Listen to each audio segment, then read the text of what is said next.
அன்பின் மொழியில் இன்றைக்கு யாவரும் நம் பெற்றோர் மற்றும் சகோதரர்கள் என்ற தலைப்பின் கீழாக பார்க்க போகிறோம். நம்மை பெற்றவர் மட்டும் பெற்றவர் அல்ல, மற்றவரையும் பெற்றவராக பார்க்கலான்னு வேதம் சொல்லுது. நம் உடன் பிறந்தவர்கள் மட்டும் சகோதரர் அல்ல, தன்னுடைய உறவினர் யாவரும் சகோதரர்கள் சகோதரிகள் தான் வேதம் சொல்லுது. இதற்கான அழகிய வசனத்தை நான் வாசிக்கிறேன். 1 தீமோத்தேயு 5ஆம் அதிகாரம் 1-2 வாக்கியங்கள்.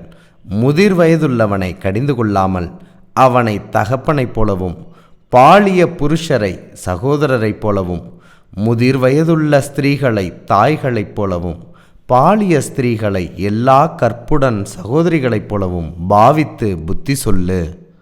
இந்த வசனத்திலிருந்து நம்மை பெற்றவரை மட்டும் தாயாக தகப்பனாக பார்க்க வேண்டிய அவசியம் அல்ல, நம்முடைய தகப்பனுடைய வயதில் உள்ள, தாயின் வயதில் உள்ள, சகோதரர் சகோதரிகளின் வயதில் உள்ள மற்றவரையும் தாயாக தகப்பனாக சகோதரராக சகோதரிகளாக பார்க்கலாம் என்று வேதம் கூறுகிறது. இப்படி பார்க்கக்கூடிய கண்கள் அழகான கண்கள். இதுவே அன்பின் கண்கள், அன்பின் மொழி, அன்பின் வெளிப்பாடு என்பதையும் நாம் புரிந்து கொள்ளலாம். இதை புரிந்து கொள்ள ஒரு உதாரணம் சொல்ல ஆசைப்படுறேன். நாம் ஒரு செயல் செஞ்சுக்கிட்டு இருக்கிறோம். என் அப்பா வயசில் இருக்கிற ஒருத்தர் தம்பி இதை இப்படி செய்யக்கூடாது, இதை இப்படி செய்யணும்னு சொல்லிட்டு எனக்கு ஆலோசனை சொல்கிறாரு. நான் அதை கேட்காம செய்கிறேன். அவர் என்ன 2 திட்டு திட்டுறாரு.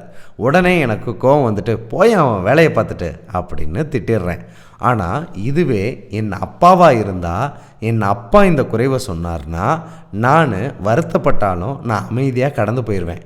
சில நேரத்தில் கோவப்பட்டு என் அப்பாவே நான் திட்டினா கூட என் அப்பாவை நான் திட்டிருக்கக்கூடாது, எதிர்த்து பேசியிருக்கக்கூடாதுன்னு வருத்தம் கூட பட்டிருப்பேன்.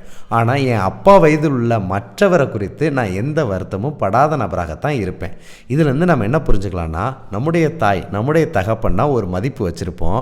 நம்முடைய தாய் தகப்பன் வயதில் உள்ள மற்றவருக்கு அந்த மதிப்பு குறைவாகத்தான் வச்சுருப்போம். ஆனால் வேதம் என்ன சொல்லுது அப்படின்னா, தாய்க்கும் தகப்பனுக்கு மட்டும் அந்த மதிப்பு உடையவர்களாக நம்ம இருக்க வேண்டும் என்றல்ல, தாயுடைய வயதிலையும் தகப்பனுடைய வயதில் உள்ள மற்றவருக்கும் அதே மரியாதையும் அதே கணத்தையும் அதே ரெஸ்பெக்டையும் நாம் கொடுக்கணும்னு வேதம் சொல்லுது. இப்படியாக நாம் பெற்ற தாய் தகப்பன் மட்டுமல்ல, நம்முடன் பிறந்த சகோதரர் சகோதரிகள் மட்டுமல்ல, மற்றவரையும் பெற்றவராக தாய் தகப்பனாக உடன் பிறந்த சகோதர சகோதரிகளாகவும் பார்க்கலாம்.